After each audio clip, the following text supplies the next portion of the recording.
Hello friends, स्वागत आहे तुमचं माझ्या चॅनलवरती। फ्रेंड्स, तुम्हाला जर व्हिडिओ आवडला तर व्हिडिओला लाईक करा, चॅनलला सबस्क्राईब करा आणि बेल आयकॉन दाबायला विसरू नका। मातृत्वाचं उत्तर। अगं आई, किती वेळ लावत आहेस? लवकर तयार हो ना, गाडी येण्याची वेळ जवळ आली आहे आणि नंतर घाईघाईत सामान भरताना काहीतरी विसरशील। व्यवस्थित पॅकिंगसुद्धा करता येणार नाही, म्हणून सांगतोय आधीच नीट सगळं ठेवून घे। गरजेच्या सगळ्या वस्तू ठेवल्यास कधी उपयोगी होईल, असं म्हणत विनोद आईच्या खोलीतून बाहेर निघाला।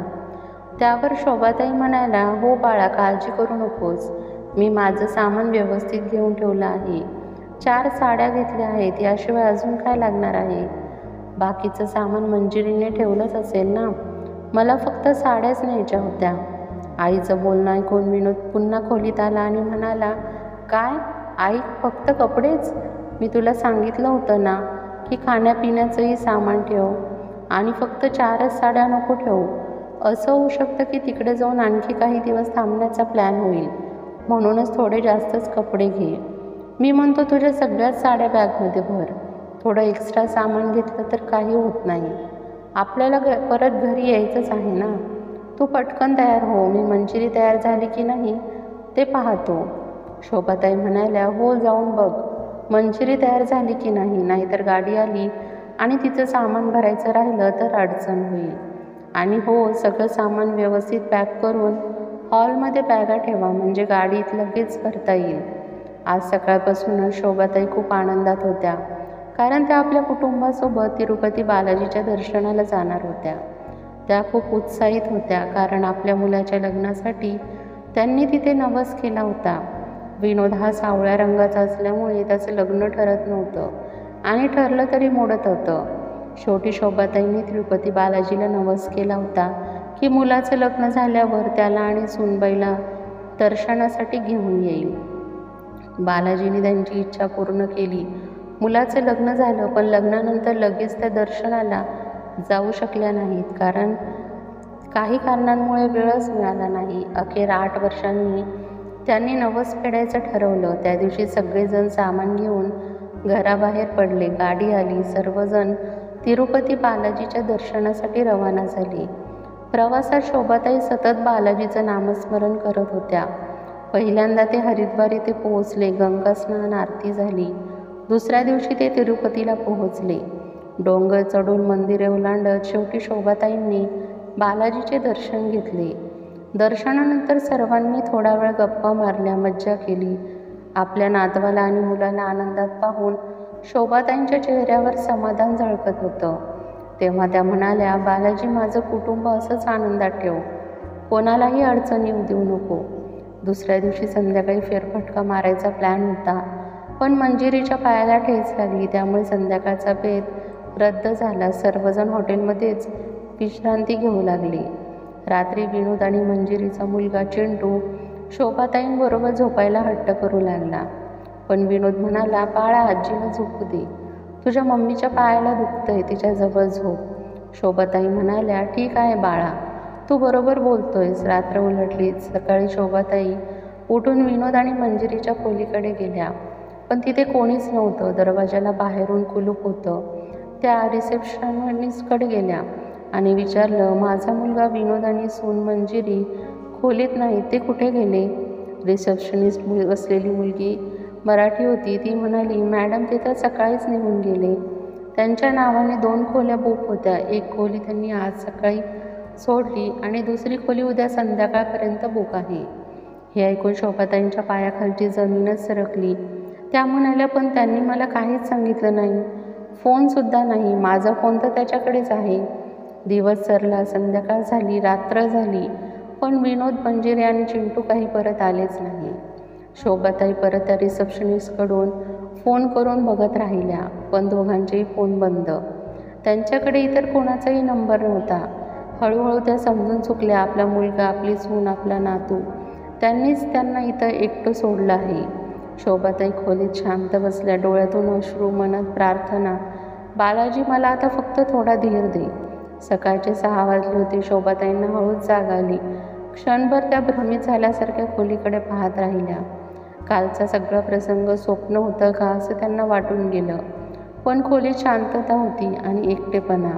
त्या पुन्हा आपल्या पिशवीकडे गेल्या, जिथे त्यांनी आपल्या नातवासाठी आणलेली छोटीशी खेळणी आणि प्रसादाचं पाकीट ठेवलं होतं. त्या वस्तूंना हात लावताच त्यांच्या डोळ्यातून अश्रू गळू लागली. बालाजी, मी तर तुझ्याकडे केवळ नवस पूर्ण करण्यासाठी आले होते, पण तू माझीच परीक्षा घेतलीस. त्या खिडकीपाशी गेल्या. हॉटेलच्या बाहेरचे आवाज सुरू झाले होते. नवी मंडळी, नवे भक्त, नवे चेहरे. आणि त्या एका वृद्धाची कालपर्यंत कुटुंबासोबत होती, पण आज अचानक परकी झाली होती. त्या हळूहळू बसल्या. डोळे मिटून त्यांनी हात जोडले आणि बालाजीसमोर एक हळवी परंतु ठाम प्रार्थना केली. हे बालाजी, माझ्या लेकरांनी मला इथे एकटं टाकलं. हे दुःख आहेच, पण त्यांना दोष देत नाही. कदाचित त्यांच्या मनात काही वेगळं असेल. कदाचित त्यांना आता माझी गरज वाटत नसेल.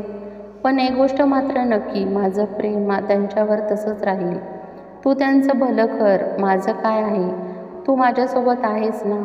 आता तुझं माझं घर आहेस. तूच माझं कुटुंब आहेस. त्यांच्या चेहऱ्यावर एक शांत भाव म्हटला. रडून थकल्यानंतर मन शांत झालं होतं. त्यांचा डोळा लागला. आता त्यांना केवळ एक गोष्ट माहिती होती. आयुष्याच्या शेवटच्या वळणावर आपण एकटेच असतो आणि तिथे साथ मिळते ती केवळ आपल्यातील श्रद्धेची आणि विश्वासाची. त्याच दिवशी त्यांनी आपल्या गावातल्या एका वृद्धाश्रमात संपर्क केला. एक मदतीची भावना असलेल्या ड्रायव्हरमुळे त्या तिथे पोहोचल्या. वृद्धाश्रमाच्या पायरीवर उभं राहताना त्यांना वाटलं, माझं कुटुंब इथून पुढे जे आहे ते हसत खेळत शांततेत आयुष्य घालवण्याचं. मी अजूनही जगू शकते स्वतःसाठी. आणि त्या दिवसापासून शोभाताई रोज सकाळी बालाजीचे नाव घेत स्वयंपाकघरात मदत करत, इतर वृद्धांशी बोलत, त्यांचं सांत्वन करत आयुष्य नव्याने जगू लागल्या. जेव्हा आपले लोक आपल्याला विसरतात तेव्हा देव आपल्याला नव्याने सावरण्याचं बळ देतो. हृदय तुटतं, पण श्रद्धा मन जोडून ठेवते. तशा शोभाताई झोपेतून ताडकन उठून बसतात. शोभाताईच्या मुलाचा क्रूर हेतूचा धक्कादायक उलगड आणि तिच्या हृदयाला झालेल्या जखमेला धारदार परिणामकारकता दिली. सकाळ झाली. शोभाताईंनी उशिरापर्यंत वाट पाहिली. काही क्षणांसाठी त्यांनी वाटलं जे झालं ते भ्रम होतं. हॉटेल मॅनेजरने येऊन विचारलं, आजी, तुमचं बुकिंग कालपर्यंतच होतं. आज तुम्ही बाहेर जावं लागेल. त्या हादरल्या. परत खोलीत गेल्या. कपाट उघडलं आणि तिथे एक चिठ्ठी होती. लिहिलं होतं, आई, तुला तिरुपतीला आणून नवस पूर्ण केला. आता आमचं कर्तव्य संपलं. तू आम्हाला आता गरज नसलेली जबाबदारी वाटतेस. आम्ही परदेशात स्थायिक होतोय. परत येण्याचा विचारही करू नकोस. तुझ्या नावाची संपत्ती आधीच ट्रान्सफर करून घेतली आहे. तू स्वतःचा सांभाळ पहा. तुझा मुलगा विनोद. क्षणभर काही समजेनासं झालं. चिठ्ठी तिच्या हातात गळून पडली. काही वेळ ती स्तब्ध बसून राहिली. डोळे भरून आले. अंगावर शहारे आले. माझ्या रक्ताने घडलेलं लेकरं माझंच घर हिसकावून, माझा संसार ओरबाडून मला रस्त्यावर टाकतोय. त्यांचा श्वास अडखळायला लागला. हृदयाला एक तीव्र झटका बसल्यासारखं वाटलं. पण त्या क्षणी त्या कोसळल्या नाहीत. त्या हळूच उठल्या. देवघरात गेल्या. बालाजीच्या मूर्तीसमोर उभ्या राहिल्या. हे बाप्पा, मी तुझ्या दारी आले होते आशीर्वाद मागायला, पण तुझ्याच दारी मला शाप मिळाला. आता तुझी मूर्ती माझ्यासाठी केवळ दगड आहे, कारण मी ज्या लेकरावर जीव टाकला त्यांच्यातच तुझं दर्शन घेतलं होतं आणि त्याचंच रूप असं भस्म करणारं निघालं. त्या चक्क मूर्तीपासून पाठमोर वळाल्या. डोळ्यातून आता अश्रू नव्हते, फक्त अंगार होता. चेहऱ्यावर एक वेदनेचं पण ठाम निर्णय घेणारा भाव होता. त्या हॉटेलबाहेर आल्या. एका रिक्षाला थांबवलं. मला जवळच्या पोलीस स्टेशनला न्यायचं आहे. एक आई जेव्हा संपत्तीच्या नावावर फसवली जाते तेव्हा तिच्या हृदयाच्या गाभ्यात फक्त दुःख राहत नाही, तिथे असते एक जळती आग, जी नात्याचं मुखवटं फाडते आणि स्वतःसाठी उभं राहण्याचं बळ देते. शोभाताईंचा चेहरा आता शांत नव्हता, पण त्या घाबरलेल्या देखील नव्हत्या. त्यांच्या डोळ्यातून आता पाणी नव्हे, एक अनोखा निर्धार ओसंडून वाहत होता. पोलीस स्टेशनमध्ये जाऊन त्यांनी सगळं कथन केलं. माझ्या नावाच्या संपत्तीची फसवणूक झाली आहे. माझ्या मुलाने मला धोका दिलाय. मी काही मागत नाही, पण मला न्याय हवा आहे. पोलीस अधिकारी थोडा बुचकुळ्यात पडला. माई, तुमच्याकडे त्या प्रॉपर्टी ट्रान्सफरचे पुरावे आहेत का? त्या हसल्या. एक व्यथित पण धीट हास्य. हो, माझ्या घरात प्रत्येक गोष्टीचा मी फोटो आणि झेरॉक्स काढून ठेवलेला असतो. आणि त्या मला मूर्ख मुलाला वाटलं मी फक्त साधी बाई आहे. तीव्र आवाजात त्या पुढे बोलल्या. आजपर्यंत मी त्याला माफ करत गेले, त्याच्या चुका झाकत गेले, पण आता त्याचं पाचकं फोडणं हेच माझं मातृत्व असेल. 2 आठवड्यांनी पुन्हा कोर्टात एक खळबळजनक याचिका दाखल होते. एका वृद्ध आईची मुलाविरुद्ध संपत्ती हडप आणि भावनिक अत्याचाराविरुद्ध न्यायालयीन लढाई. माध्यम गडबडतात. आईला तिरुपतीला नेऊन रस्त्यावर सोडणारा मुलगा. ताईंची कहाणी आता देशभरात ऐकली जाते. TV, सोशल मीडियावर लोकांचा संताप व्यक्त होतोय.